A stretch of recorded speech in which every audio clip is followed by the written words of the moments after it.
Hello, and welcome to You Philosopher.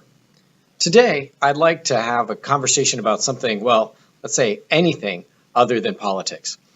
One of the things that I'd like to do in our conversation through this show is talk about popular culture and some of the films and TV shows and games that become important in our pop culture lives, and ask ourselves, well, how do those things have any kind of philosophical importance? Is there anything any deeper that's being expressed by these things? And so I thought a fun one to talk about actually would be Pokemon Go, which of course isn't quite as popular now as the kind of insanity that it seemed to inspire when it first came out, but it's still pretty popular.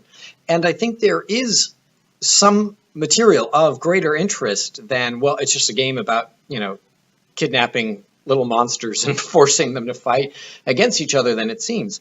In fact, I think that Pokemon Go actually reveals a fair amount of interest about economy and the way economy works, surprisingly. So, firstly, I should say, full disclosure, I'm pretty obsessed with the game. It kind of has almost everything that apparently I need to be actually addicted to a thing. First and foremost, collecting stuff, which is clearly a problem I have. So the fact that I can go and collect all of these things, and then the fact that in so doing, I can tell myself that I'm supposedly getting exercise while I do that, because I have this weird part of myself that also needs to feel like games somehow need to make me better. I can't just have fun. I need to somehow improve as I'm doing this. So the fact that I can collect needlessly without actually cluttering my house and at the same time exercise is just a terrible, terrible combination that has resulted me in my spending far too much time staring at a cell phone while trying to capture digital monsters that, to be honest, I really knew nothing about until the game came out. So, well, that being said, what could actually be said of interest about this game? Well, of course, there is obviously the idea that it's based on kind of going out into the world, kidnapping cute little monsters, and then forcing them to fight against each other. Though you don't really get as much of the fighting component unless you go to the gyms out of Pokemon Go. But let's leave that aside. That's almost a little bit too easy. And thinking about it, one thing that I couldn't help but note is that Pokemon Go has almost an inherent problem. There's a problem kind of built into the game that the game designers are always going to have to struggle with. And this isn't uncommon really in anything that involves collecting, whether it's like Magic the Gathering or football cards or anything that we do that involves kind of collecting things that other people are also collecting too, has this inherent issue of basically what comes down to inflation. Hence why I think the game is interesting economically speaking. So there is an economy issue in terms of a currency that is actually in the game, but they've kind of avoided worrying too much about inflation in the same way that you might if you're playing something like World of Warcraft, in which as people become increasingly more powerful in the game, they have greater and greater access to wealth in the game, and thusly things become cheaper as they get more powerful, and the amount of money that you have becomes less and less impressive. So there's always this kind of having to one-up oneself and the amount of money one has. Pokemon Go doesn't suffer from that as much because basically its currency is actually based on whatever actual currency we're using, in terms of you pay money, actual physical money, well, let's say digital money that you keep in your bank, to buy Poke Coins, which then you can use to buy other things. And so as long as the dollar or whatever currency you're using to purchase in the game stays relatively stable, there's really isn't much of an economic concern there. The economic concern actually comes out in the objects that you're collecting themselves. In fact, in the Pokemon. So the game is kind of oriented around, and the more of them that I can collect, the the better I feel about myself, right? I've got to catch all of them. The thing is, though, certain Pokemon are a good deal more rare than others. And so you get to feel better than other people, if we're honest, when they have not been able to catch them and you have. And so I can ask my friends, and I'm always a little timid about it. Oh, so have you caught anything interesting? And they'll say, oh, well, and then of course I get to say, oh, I've caught so many. I've got so many of those that I just delete them now. There's no point, right? And so, well, how does that connect with the way that we deal with economy? Well, basically what it comes down to is those things, those Pokemon that are exceedingly rare, as more and more people catch them, and as we catch more of them, they become simply less impressive. And as a result of the fact that more people have them, they become less desirable. There isn't as much need for it in terms of, if I say a Lapras is fairly rare, I don't need to keep a bunch of them to show people, haha, see, look how many I have. I just need at that point to keep like my one so that I can say that I have it in kind of my end game in terms of trying to collect each and every single one of them. So the problem becomes the more people who play and the longer they play, the less impressive whatever I've collected is. And so I'm in a constant battle with them. But interestingly, I'm also in something of a battle with myself. And I first noticed this when they had, when the game designers put out a pretty cool event for Halloween. For a few days over Halloween, a fair number of Pokemon that were very rare normally, or at least pretty rare normally, were just all over the place. And the first instinct is, oh, this is awesome, right? So certain ghostly Pokemon that you didn't see often were everywhere. And so these Ghastlies are here and here and here and here. And if you collect enough of them, you can eventually evolve them into a Gengar, and that's totally awesome because those were really hard to acquire. Well, long story short, I collected an obscene number of these ghost Pokemon to the point where I was no longer impressed, right? So I see it, and it's not even worth the trouble because there became a point where even the rarest evolution that I could get as a result of collecting those initial lower level Pokemon, I had a fair number of those too. So the Gengar are no longer impressive to me either because I'm finding, oh, well, I've evolved 5, 6, 7, 8, 10 of them at this point. I might as well just delete a few.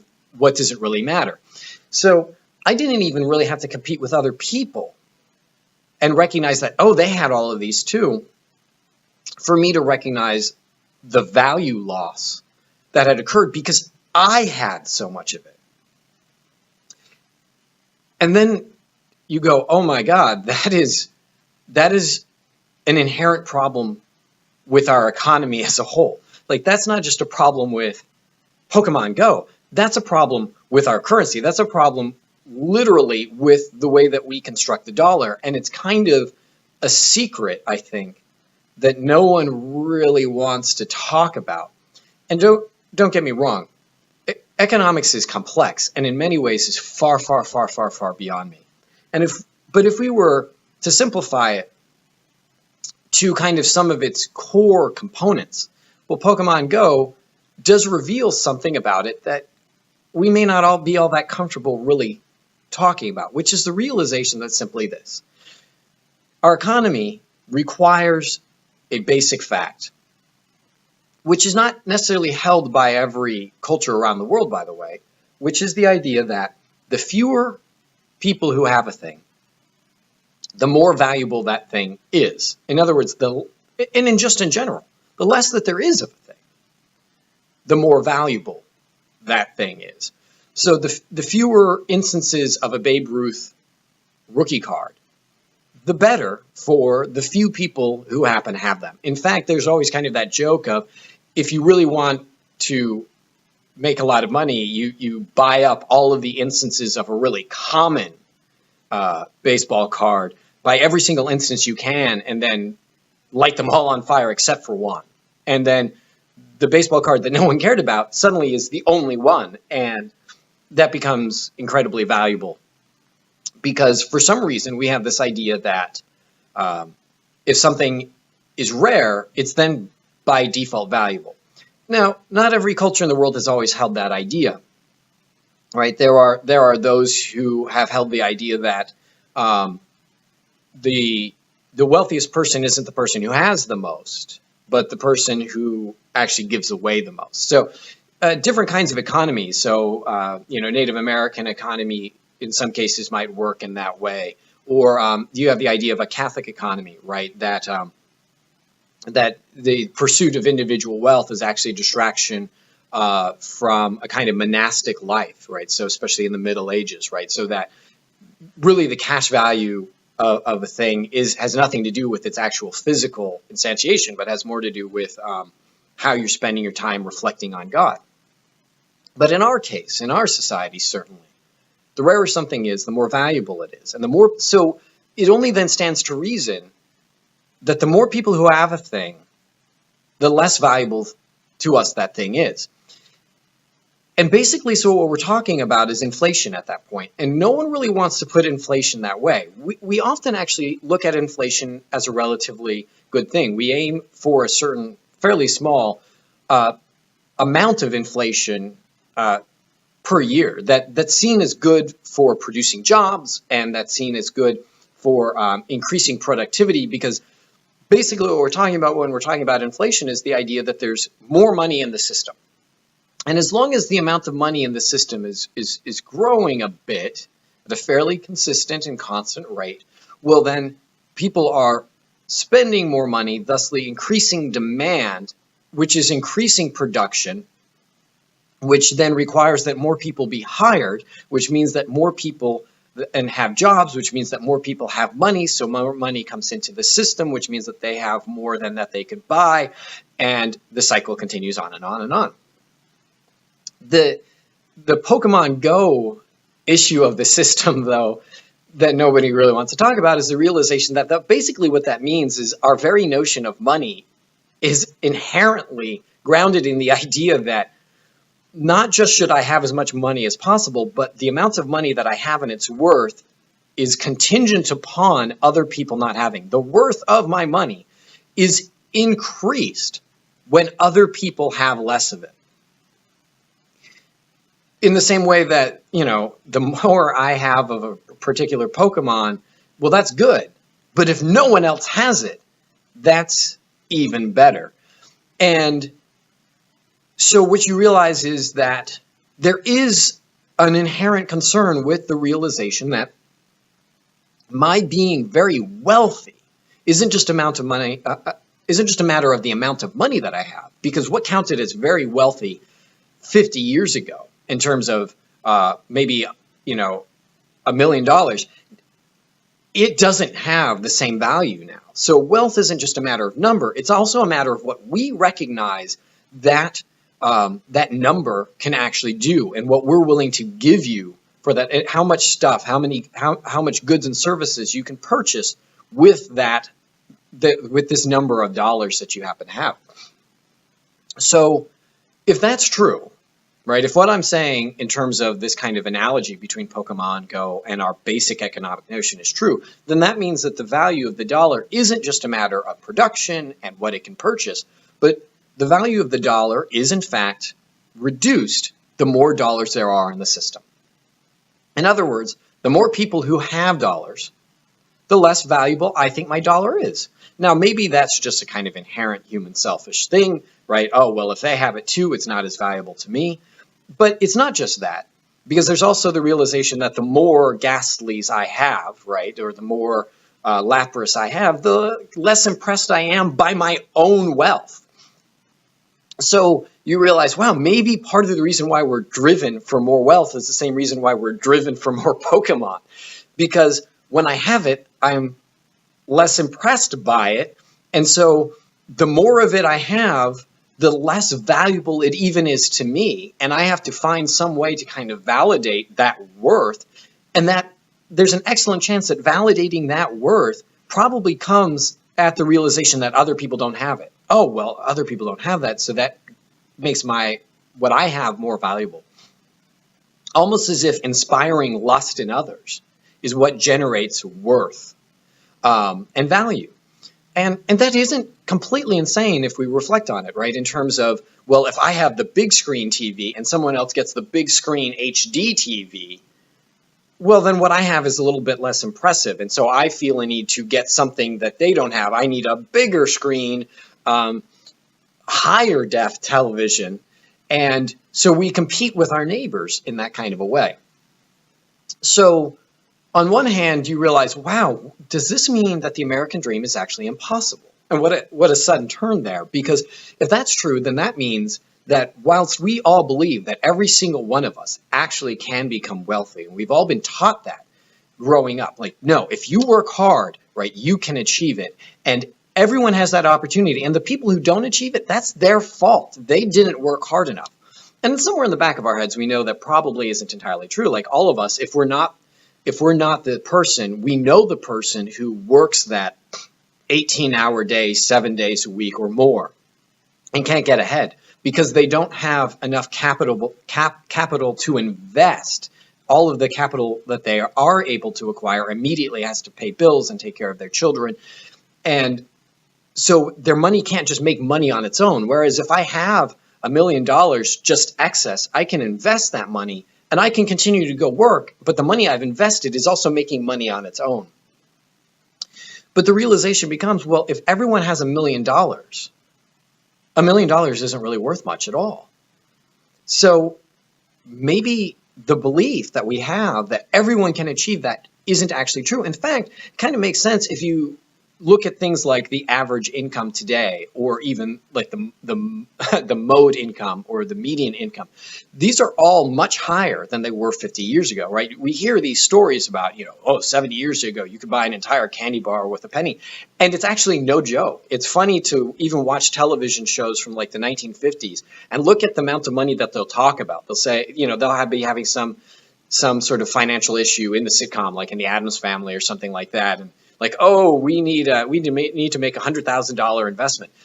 Go to your web browser and look up conversion charts, right? You can just type in the amount of money. So the TV show, say it was in 1960, they're talking about $100,000. What does it mean today? And it's hugely different. I mean, it might be, and I'm just taking a shot in the dark here, but it might be like $1 million today, when they're talking about that much seemingly smaller sum then. So in other words, if people in the past could look at the amount of money that basically our working poor are making now, they go, man, I'd kill to have that much money. How do they have that much money and not consider themselves at least moderately well off?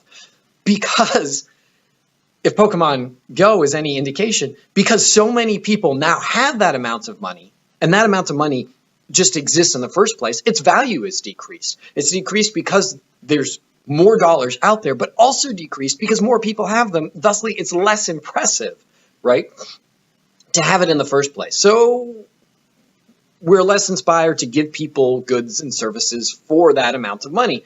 And also, if I'm the person selling something, I know that there's more money out there, so I can ask for more money for the stuff that I'm selling. It's not unreasonable to go, okay, well, people are making more money, so I can ask them to pay more money for the same stuff. Why wouldn't I? They have more of it, and thusly, it's also less valuable anyways, and so I need to ask for more of it to keep my business going. So if this is all the case, then there becomes the realization that everyone in the country actually, even if they busted their butts, cannot actually become a true millionaire. They could become a literal millionaire, perhaps, but that $1 million wouldn't really matter much anymore. Everyone in the United States might have access to $1, which back in the day was not an unimpressive amount of money, not something that you would just toss out. With regularity, we don't care if we lose a buck, lose a couple of quarters here and there, no big deal. And so the realization becomes like, we can't all achieve it. If everyone had that kind of wealth, the economy would collapse. It wouldn't matter to us.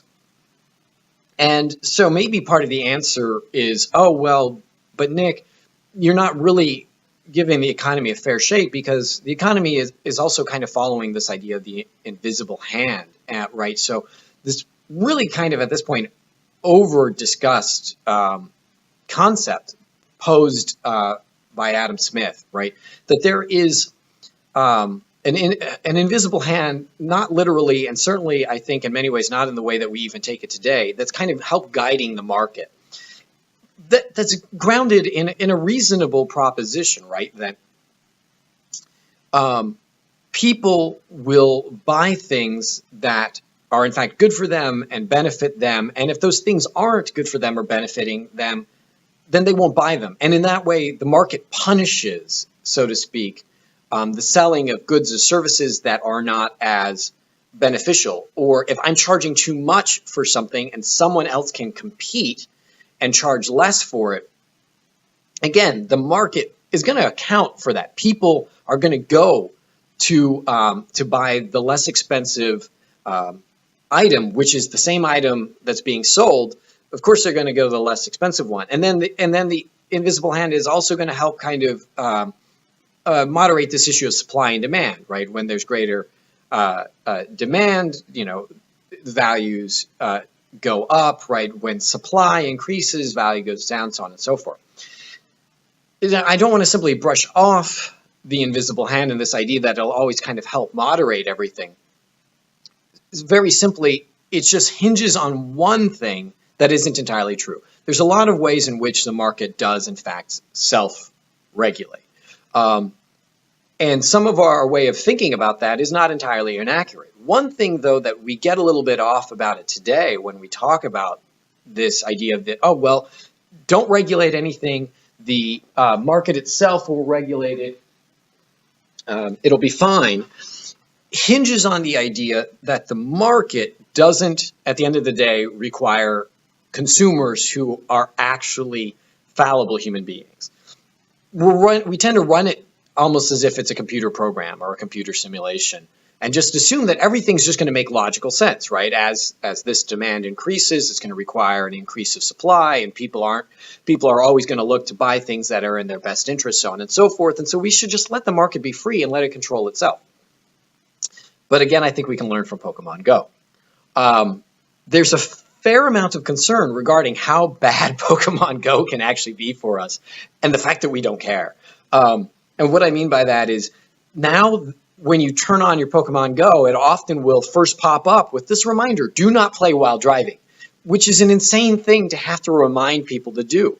And it's a temptation, right? Like as a Pokemon addict, there's this part of you that just wants to be like, but all I just have to do is turn it on. I'm driving. I'm not really looking at it. I'm only going to look at it if a Pokemon, comes up.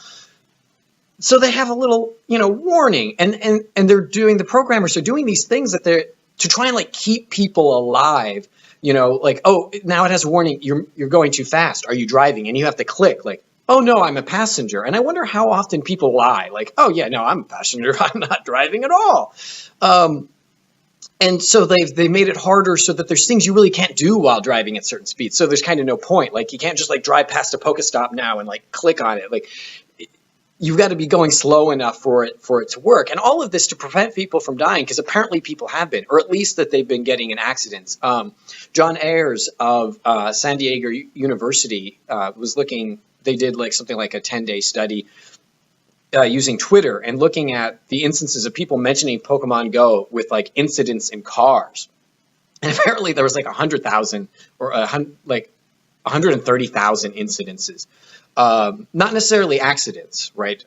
But a fair number of accidents too. But incidences, at least, where people were complaining about, like, this person was driving crazy because they were on their Pokemon Go, or I had to tell them that they needed to speed up because they were going too slowly, or that they were going too slow, or they were in the wrong lane, or something along that lines. So at least a fair number of potential accidents occurring.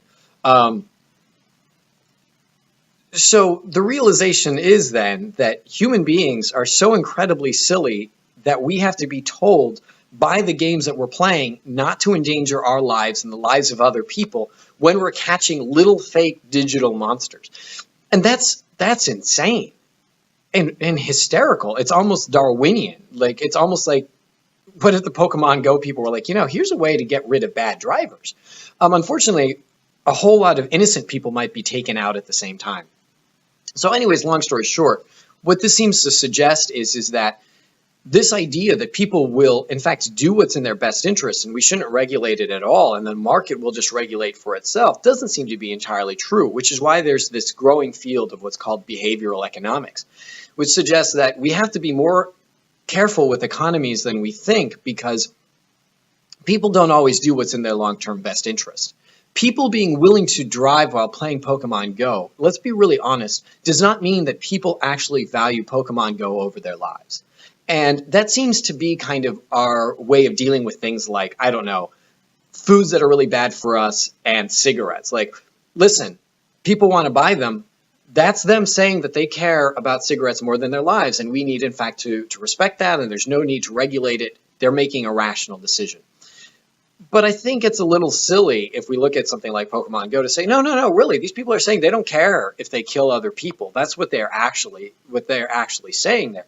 They do care. People just have trouble viewing consequences. And there's a lot of studies that show that we have difficulty kind of understanding and viewing consequences. So if our economic system hinges itself on the idea that people will always do the thing that's in their best interest, well, then our economic system, in fact, has an inherent flaw because we don't always do what's in our best interest. And sometimes we have to be regulated and the game has to tell us not to do it. And I guess the last thought I want to leave us with is I wonder how many people are annoyed at Pokemon Go for that, right? Like how many people are like, this socialist game, this is a free market economy. How dare they tell me how to drive, and it's making the game harder and I can drive just fine. And I would love to get a sense of if any accidents happened as a result of that, where people were like, no, this is stupid. They shouldn't get to tell us this. I get to make my free decision. I don't want any regulation on my Pokemon Go. I want to be able to catch the Pokestops and the Pokemon while I'm driving. That's my free choice. And I wonder how many people end up thinking like that and then end up killing themselves or killing somebody else. So anyways, there's just a few thoughts on how Pokemon Go might, in fact, actually reflect on our economy and our way of looking at human beings and human action in economy. So it's been great having this conversation with you, and I hope you have a fantastic week.